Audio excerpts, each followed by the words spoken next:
قال رب اوزعني ان اشكر نعمتك التي انعمت علي وعلى والدي وان اعمل صالحا ترضى. کہ انسان اپنی جوانی کو پہنچا اور پھر 40 سال کی عمر کو پہنچا. وبلغ 40 سنہ، 40 سال کو پہنچا، اور وہ یہ دعا کرتا ہے اللہ تعالیٰ سے کہ یا اللہ مجھے توفیق عطا فرمائیے کہ میں آپ کا شکر ادا کروں، آپ کے ان انعامات کا جو آپ نے مجھ پر کیے، میرے والدین پر کیے. تو 40 سال تک جوانی ہے. 40 سال کے بعد جوانی ڈھلنا شروع ہوتی ہے، جس کو بڑھاپا کہتے ہیں. اس کو بڑھاپا کہتے ہیں. 40 سال کے بعد سے یہ بڑھاپا شروع ہوتا ہے، اور پھر قبر تک انسان اسی بڑھاپے کی حالت میں جاتا ہے. ہمارے عرف میں اللہ کا شکر ہے، میں تو پھر بھی بڑا احسان ہے اللہ تعالیٰ کا، اللہ نے ہمیں اس ماحول اس معاشرے میں اللہ نے ہمیں رکھا ہے. ورنہ تو جب انسان کا بڑھاپا شروع ہوتا ہے تو اس کو کہتے ہیں کہ جی اب یہ ریٹائر ہو رہے ہیں. بڑھاپا شروع ہوتا ہے تو اب لگتا ہے کہ وہ کسی کام کے نہیں ہیں. حالانکہ اللہ اور اس کے حبیب کے ارشادات دیکھیں تو 40 سال کے بعد کی جو انسان کی زندگی ہے یہ بڑی قیمتی ہے. آج میں بوڑھوں کی فضیلت بیان کروں گا انشاءاللہ. 40 سال کے بعد کی جو زندگی ہے یہ بڑی قیمتی ہے. حدیث میں آتا ہے کہ جو شخص اسلام کی حالت میں اس کا بڑھاپا شروع ہوا، یا بعض روایتوں میں آتا ہے کہ اس کے سفید بال آنا شروع ہو گئے،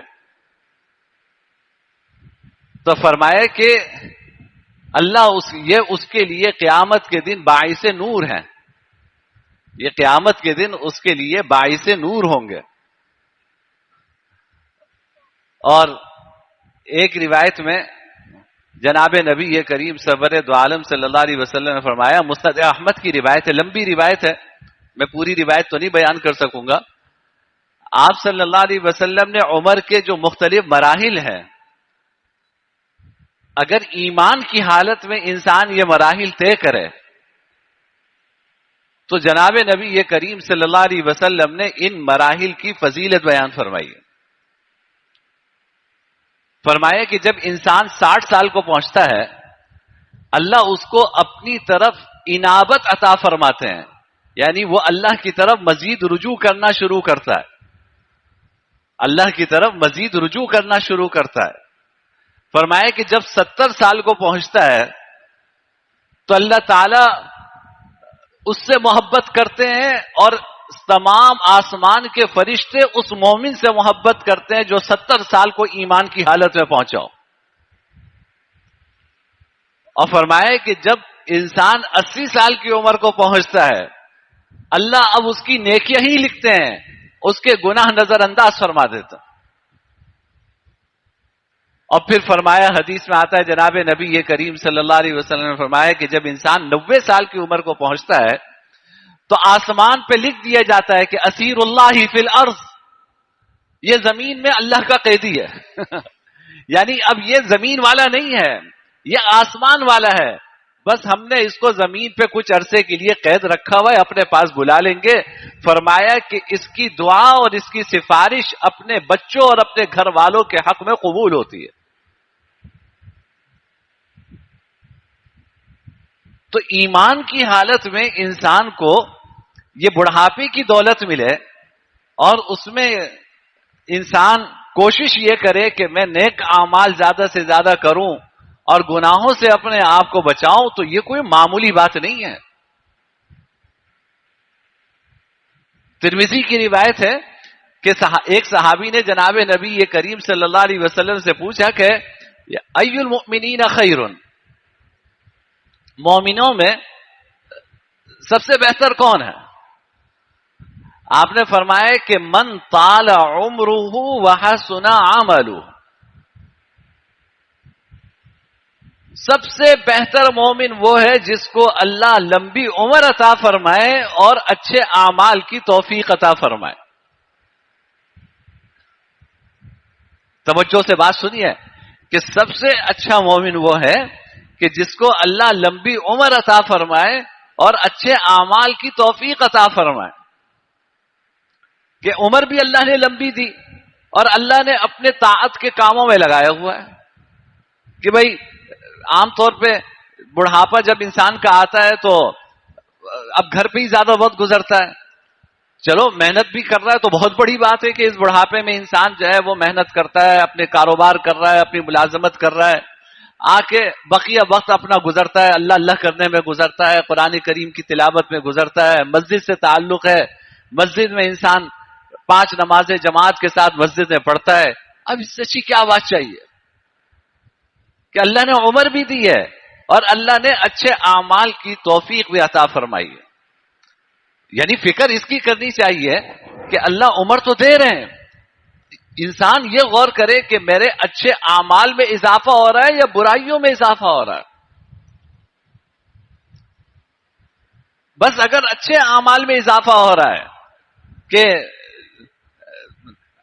قرآن کریم کی تلاوت ہے, گناہوں سے بچنا ہے. اب بڑھاپے میں انسان کیا گناہ کرے گا؟ بس اپنی زبان کا خیال رکھے, زبان سے زیادہ تکلیف پہنچاتا ہے انسان, زبان کا خیال رکھے اور اپنا وقت بچوں کے ساتھ گزارے, پوتے نواسوں کے ساتھ گزارے, قرآن کریم کی تلاوت کرے, بچوں کو اچھی اچھی چیزیں سکھائے, مسجد سے تعلق رکھے اور اس درجے کا تعلق مسجد سے رکھے کہ اگر کسی دن نہ آئے تو مسجد تلاش کرے کہ میرا آباد کرنے والا آج نہیں آیا. حدیث میں آتا ہے کہ جس شخص کا مسجد سے گہرا تعلق ہوتا ہے اگر وہ نہ آئے بیماری کی وجہ سے تو فرشتے اس کی عیادت کے لیے جاتے ہیں کہ یہ مسجد کو آباد کرنے والا تھا, آج مسجد نہیں آیا, کیا ہوا؟ فرشتے اس کی عیادت کے لیے جاتے ہیں, مسجد اس کو تلاش کرتی ہے کہ آج میرا آباد کرنے والا کہاں گیا. اللہ ہمیں مسجد سے ایسا تعلق نصیب فرماتے. تو یہ سارے اچھے اعمال ہیں, انسان اس میں وقت گزارے تو بہترین مومن ہے. طال عمرہ وحسن عملہ, عمر بھی اللہ نے لمبی عطا فرمائی, اعمال بھی اچھے عطا فرمائے. اور پھر صحابی نے پوچھا کہ یا رسول اللہ, مومنین میں بدتر مومن کون ہے؟ اللہ ہم سب کی حفاظت فرمائے. پوچھا کہ بدتر مومن کون ہے؟ آپ نے فرمایا کہ من طال عمرہ وساء عملہ, بدترین مومن وہ ہے کہ اللہ نے اس کو عمر لمبی عطا فرمائی لیکن برے برے اعمال میں مزید لگا رہا. اللہ اس کو لمبی عمر عطا فرما رہے ہیں اور ادھر برے اعمال کر رہا ہے, گناہوں میں لگا ہوا ہے. فرمایا کہ یہ بدترین مومن ہے. اور جب ایسے لوگ قیامت کے دن جائیں گے نا بارگاہ الہی میں, اللہ نے جن کو عمر عطا فرمائی تھی لیکن انہوں نے اپنی عمر کا بھی خیال نہیں کیا اور گناہوں میں لگے رہے, تو باری تعالیٰ پوچھیں گے, قرآن کریم میں آتا ہے اولم نعمرکم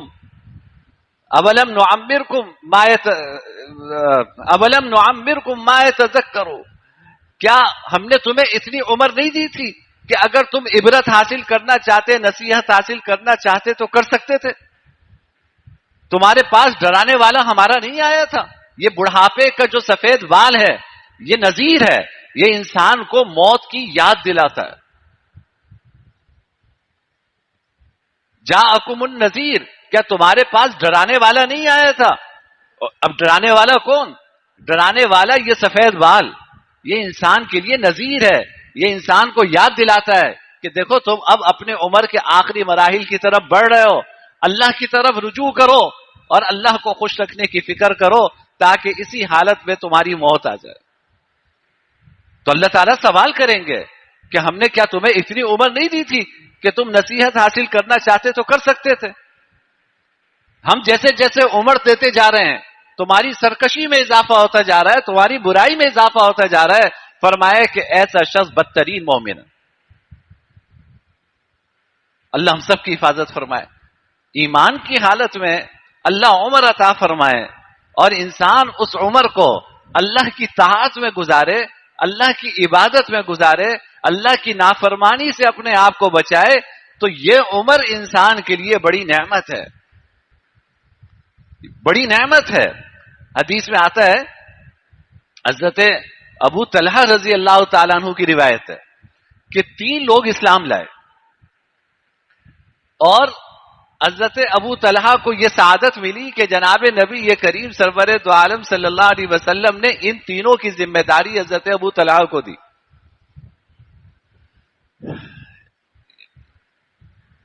ان میں سے ایک شخص جہاد میں شریک ہوا، شہید ہو گیا۔ کچھ عرصے بعد دوسرا ساتھی جہاد میں شریک ہوا، شہید ہو گیا۔ پھر کچھ عرصے کے بعد تیسرا شخص، تیسرے صحابی، یہ طبعی موت ان کا بستر پر انتقال ہوا۔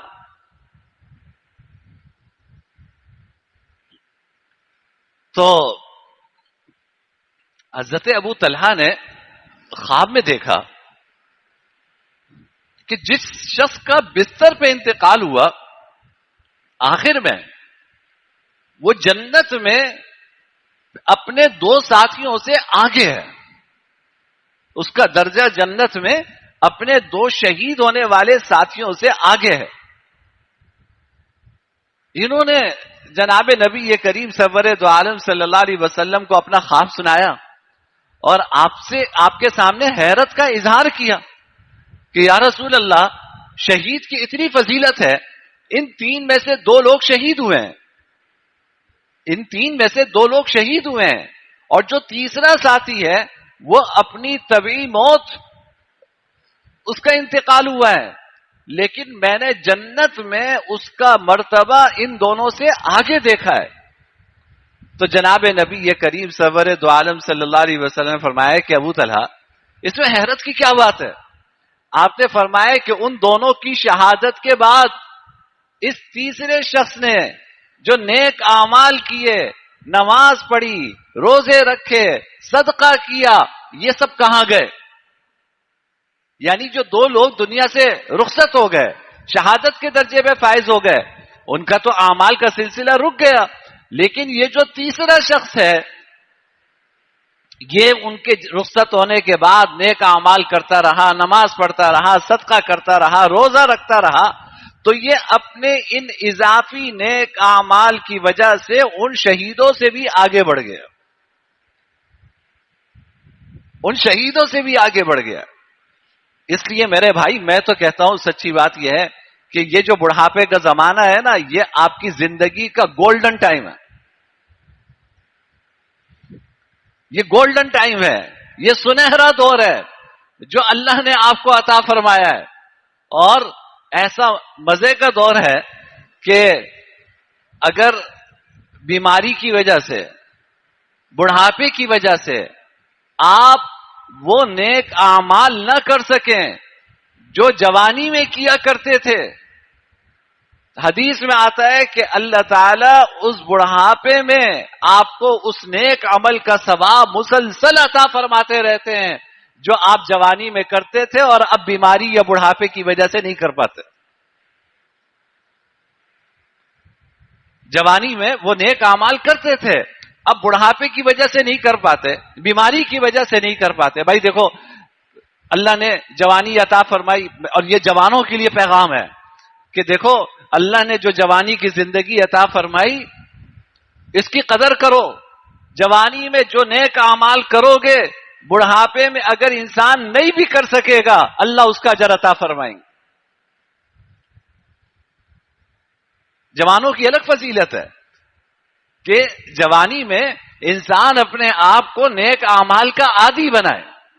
جب آپ اپنے آپ کو نیک اعمال کا جوانی میں عادی بنائیں گے، اور پھر بڑھاپے میں اگر بڑھاپے کی وجہ سے یا عذر کی وجہ سے، بیماری کی وجہ سے آپ وہ نیک عمل نہیں کر سکیں گے، اللہ تعالیٰ آپ کے لیے اس نیک عمل کا ثواب مسلسل لکھتے رہیں گے، مسلسل لکھتے رہیں گے۔ آپ نے جوانی میں اللہ کے حضور سجدے کیے، اللہ نے یہ توفیق عطا فرمائی کہ آپ کو آپ اپنا ماتھا اللہ کے حضور ٹیکنے کی توفیق عطا فرمائی آپ کو۔ سجدے کی دولت نصیب فرمائی. حدیث میں آتا ہے کہ سجدے سے زیادہ انسان بارگاہ الہی میں کسی وقت قریب نہیں ہوتا. سب سے زیادہ قرب بارگاہ الہی میں انسان کو سجدے میں حاصل ہوتا. اسی وجہ سے حدیث میں آتا ہے کہ جب حدیث کا مفہوم یہ ہے کہ سجدے میں خوب دعائیں کیا کرو، خوب دعا کیا کرو. فاجتہدوا فیہ الدعاء، اس میں کثرت سے دعا کیا کرو. کہ انسان نفلی نماز پڑھے، نفل نماز پڑھے، سنت نماز پڑھے تو اس میں 3 مرتبہ سبحان ربی الاعلی کے بعد قرآن کریم میں احادیث میں جو مسنون دعائیں آئی ہیں وہ پڑھے. انسان اللہ سے مانگے، 3 مرتبہ تسبیح پڑھ لے، یہ سنت ہے. 3 مرتبہ، یہ نوافل اور سنتوں کی بات کر رہا ہوں کہ نوافل اور سنتوں میں آپ 3 مرتبہ تسبیح پڑھنے کے بعد دعا کریں اللہ تعالیٰ سے. قرآن کریم میں جو دعائیں آئی ہیں وہ مانگے، احادیث میں جو دعائیں آئی ہیں وہ مانگے، اپنی زبان کی دعائیں نہیں. قرآن کریم اور احادیث میں جو دعائیں منقول ہیں وہ دعا آپ مانگے اللہ تعالیٰ سے. رب اغفر وارحم وانت خیر الراحمین، اللہ سے مانگے. فرمایا کہ سجدے میں کی ہوئی دعا بارگاہ الہی میں قبول ہوتی ہے. تو جوانی میں اللہ نے سجدے کی توفیق عطا فرمائی. اب بڑھاپا آ گیا اور آپ سجدہ نہیں کر پا رہے، تو مجھے اندازہ ہے کہ میرے جو بزرگ بڑھاپے کی وجہ سے، بیماری کی وجہ سے سجدہ نہیں کر پاتے، ان کے دل پر کیا گزرتی ہے، وہ کتنا گرا محسوس کرتے ہیں، میں اس کا اندازہ ہے مجھے. لیکن آپ یقین رکھیے کہ آپ اگر سجدہ نہیں کر پا رہے، جوانی میں سجدہ کرتے رہے، اللہ تعالیٰ آپ کو سجدے کا مسلسل ثواب عطا فرما رہے ہیں. آپ بیٹھ کر نماز پڑھ رہے ہیں، اشارے سے نماز پڑھ رہے ہیں، آپ بیٹھ کر اشارے سے نماز پڑھ رہے ہیں، سجدہ اشارے سے کر رہے ہیں، زمین پہ پیشانی نہیں رکھ پا رہے، لیکن اللہ آپ کو سجدے کا ثواب عطا فرمائیں. کیوں؟ وجہ یہ ہے کہ جوانی میں آپ نے اپنی جوانی اللہ کی طاعت میں گزاری. اب بڑھاپے میں جب انسان کسی عذر کی وجہ سے وہ کام نہیں کر پاتا، اللہ تعالیٰ فرشتوں سے کہتے ہیں کہ اس کا کھاتا جاری رکھو، اس کا کھاتا جاری رکھو. جو جوانی میں اعمال کرتا تھا بڑھاپے میں بھی اس کا ثواب اس کو ملتا رہتا. اس لیے اس میں پریشان ہونے کی بات نہیں ہے. آدمی عمر جب گزرتی ہے تو بہت ساری بیماریوں کا انسان شکار ہو جاتا ہے. بہت ساری، ہر ایک کو کسی نہ کسی قسم کی کوئی بیماری لاحق ہو جاتی ہے، کوئی تکلیف ہوتی ہے، درد ہوتا ہے جسم میں. بسا اوقات انسان جو ہے نا اس سے پریشان ہو جاتا ہے کہ یار کیا ہے، ہر وقت درد ہے، کبھی یہ تکلیف ہے، کبھی وہ تکلیف ہے. آپ یقین کیجئے کہ کوئی پریشانی کی بات نہیں. اسباب کے درجے میں جو سبب اختیار کر سکتے ہیں کیجئے. اللہ ہر تکلیف پر آپ کے درجات بلند فرماتے ہیں، اللہ ہر تکلیف پر آپ کے گناہ معاف فرماتا ہے. حدیث میں آتا ہے کہ انسان کے مقدر میں اللہ نے جو درجات جنت میں لکھے ہوتے ہیں، انسان جب اپنے عمل کے ذریعے اس مقام تک نہیں پہنچ پاتا، اللہ اس طرح کی آزمائش میں اس کو مبتلا کر دیتے ہیں، اس میں وہ صبر سے کام لیتا ہے، اللہ کے اطاعت میں زندگی گزارتا ہے، اللہ اس تکلیف کی بدولت اس کو جنت میں وہ مقام عطا فرماتا، وہ مقام عطا فرماتا. تو اس لیے اگر یہ تکلیف کوئی محسوس ہوتی ہے بڑھاپے میں، بیماری ہے، پریشان ہونے کی کوئی ضرورت نہیں. اللہ نے ایمان کی دولت نصیب فرمائی ہے تو آپ سے زیادہ خوش نصیب کوئی نہیں ہے. ایمان کی دولت اللہ نے نصیب فرمائی، اللہ نے اپنے گھر کی حاضری نصیب فرمائی، اللہ مسجد میں آنے کی توفیق عطا فرما دیتے ہیں، اللہ نے گناہوں سے بچنے کی توفیق عطا فرما دی. آپ سمجھیے کہ اس سے بڑھ کر کیا نعمت ہو سکتی ہے جو اللہ نے آپ کو عطا فرمائی. تھوڑی بہت تکلیف ہے، اس پہ صبر سے کام لیجئے. انسان جب تکلیفوں پہ صبر سے کام لیتا ہے، اللہ کے فیصلے پہ راضی رہتا ہے، اللہ سے شکوہ نہیں کرتا، اللہ تعالیٰ اس تکلیف کے بدلے اس کو جہاں اس کی نیکیوں میں اضافہ فرماتے ہیں وہاں اللہ اس کے گناہ مٹاتے ہیں. تو جوانی میں جو کچھ حرکتیں کی ہیں، بڑھاپے میں تھوڑی بہت تکلیف اگر پہنچ گئی، اللہ اس بڑھاپے کی وجہ سے، اس تکلیف کی وجہ سے وہ گناہ معاف فرما دیتے ہیں۔ حدیث میں آتا ہے کہ جب انسان کو یہ جو دنیا میں تکلیفیں پہنچتی ہیں نا، کبھی گھٹنوں میں درد ہے تو کبھی پیٹ میں درد ہے تو کبھی کوئی بیماری، کبھی کوئی آزاری، دنیا جہاں کی تکلیفیں، جب انسان قیامت میں پہنچے گا بارگاہ الہی میں، اور ان تکلیفوں کے بدلے اللہ تعالیٰ اس کو وہاں جو نیکی عطا فرمائیں گے، وہاں جا کے یہ تمنا کرے گا کاش کہ دنیا میں میری کھال کینچیوں سے کاٹی جاتی اور میں اس پہ صبر کرتا تو شاید مجھے آج اور زیادہ نیکیاں ملتی، شاید مجھے آج اور زیادہ نیکیاں ملتی۔ اس لیے مومن کسی حال میں گھاٹے کا سودا نہیں ہے اس کا، بھائی گھاٹے کا سودا نہیں ہے، بس فکر اس کی کریں کہ گناہوں سے میں کسی طرح اپنے اس بڑھاپے میں بچ سکوں۔ بہت سارے گناہ تو وہ ہے بڑھاپے میں انسان اس کے قابل ہی نہیں رہتا وہ تو ویسے ہی چھوٹ جاتے ہیں۔ میں نے عرض کیا کہ بس یہ زبان ہے ایک مصیبت جو شاید بڑھاپے میں زیادہ تیز چلتی ہے، تو اس زبان کی حفاظت کر لیں۔ جو گناہ اس زبان سے انسان کے ہو جاتے ہیں، غیبت ہو جاتی ہے، سخت الفاظ کسی کو کہہ دیے، ان ساری چیزوں سے اپنی زبان کی حفاظت کر لیں، آپ بہترین مومن ہیں۔ فرمایا کہ سب سے بہتر مومن وہ ہے من طال عمرہ وحسن عملہ، اللہ نے جس کو لمبی عمر عطا فرمائی ہو اور جس کو اعمال اچھے کرنے کی توفیق عطا فرمائی ہو۔ بدترین مومن وہ ہے جس کو اللہ نے لمبی عمر عطا کی لیکن ساء عملہ، اس کے برے اعمال میں اضافہ ہی ہوتا چلا جا رہا ہے۔ فرمایا کہ یہ بدترین مومن ہے۔ اور پھر بھائی دوسری بات یہ ہے، میں ان جوانوں سے کہتا ہوں کہ جن کے گھروں میں اللہ نے یہ دولت نصیب فرمائی ہے، ہاں جن کے ماں باپ بوڑھے ہیں، اللہ نے ان کو ماں باپ کی نعمت عطا فرمائی ہے، یقین کیجئے کہ اتنی بڑی نعمت ہے کہ کیا اس سے بڑی نعمت ہوگی۔ ان کی خدمت کیجئے، دعا کریں گے۔ حدیث میں آتا ہے کہ بوڑھے ماں باپ کی دعا بارگاہ عرش الہی پڑ جاتی، ان کی دعائیں لیں۔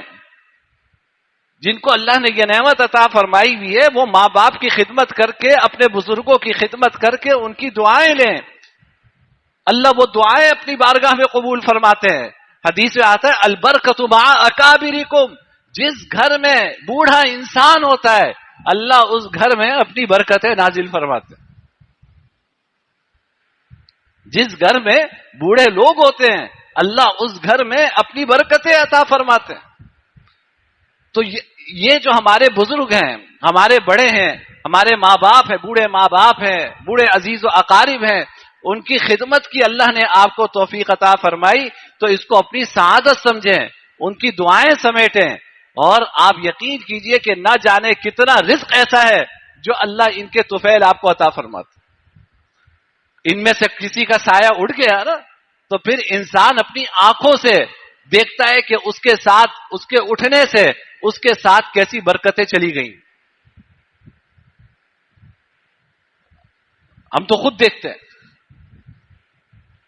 کہ جب یہ بوڑھے ماں باپ ان میں سے کوئی دنیا سے جاتا ہے تو اپنے ساتھ اپنی برکتیں لے کر جاتا ہے۔ انسان ان کے جانے کے بعد اپنی آنکھوں سے وہ خلا محسوس کرتا ہے کہ کیا برکتیں مجھے نصیب تھی اب وہ چلی گئیں، کیا چھاؤں نصیب تھا وہ چھاؤں ختم ہو گیا، کیا سایہ نصیب تھا آج وہ سایہ نہیں رہا۔ تو میرے بھائی بجائے اس کے کہ بعد میں پچھتاؤ، جب اللہ نے تمہیں دولت عطا فرمائی ہے، بوڑھے ماں باپ عطا فرمائے ہیں، خاندان کے بزرگ عطا فرمائے ہیں، ان کی خدمت کرو اور ان کی خدمت کر کے جنت کماؤ، کہ ان کے دل سے دعائیں لو، بے ساختہ ان کے دل سے تمہاری خدمت کی وجہ سے دعا نکلیں گی، وہ بارگاہ الہی میں قبول ہوگی۔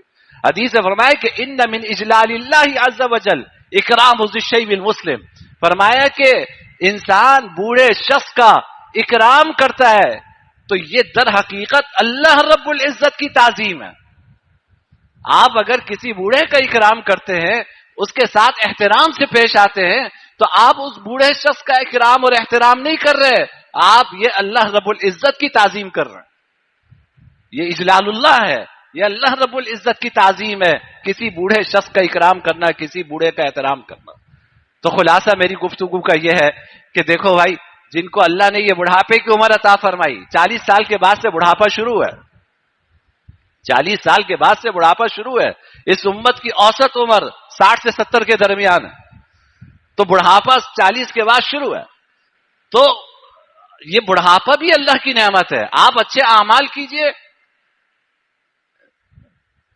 تو بہترین مومن ہے. اور اگر انسان 40 سال کے بعد بھی غفلت کی نیند سے بیدار نہیں ہوا تو ایسا شخص بدترین مومن ہے. حدیث سے فرمائے کہ ایسا شخص بدترین مومن ہے. اور پھر بڑھاپے کی وجہ سے انسان جوانی میں جو نیک اعمال کرتا تھا وہ نہیں کر پاتا. اللہ بڑھاپے میں اس کو اس کا ثواب عطا فرماتے رہتے ہیں. اور پھر آخری بات میں نے یہ عرض کی کہ جن لوگوں کو اللہ نے یہ نعمت عطا فرمائی ہے کہ ان کے پاس بوڑھے والدین ہیں, ان کے بوڑھے عزیز و اقارب ہیں, یقین کیجئے کہ ان کی برکتیں, ان کی وجہ سے اللہ ان کے گھروں میں برکتیں نازل فرما رہے ہیں. آپ ان کی خدمت کریں گے, اللہ اس کی برکت سے اور ان کے دل سے دعائیں نکلیں گی آپ کے لیے, اللہ وہ دعا اپنی بارگاہ میں قبول فرمائیں گے. اللہ تعالیٰ مجھے اور آپ کو قدر کی توفیق نصیب فرمائے. وآخر دعوانا الحمدللہ.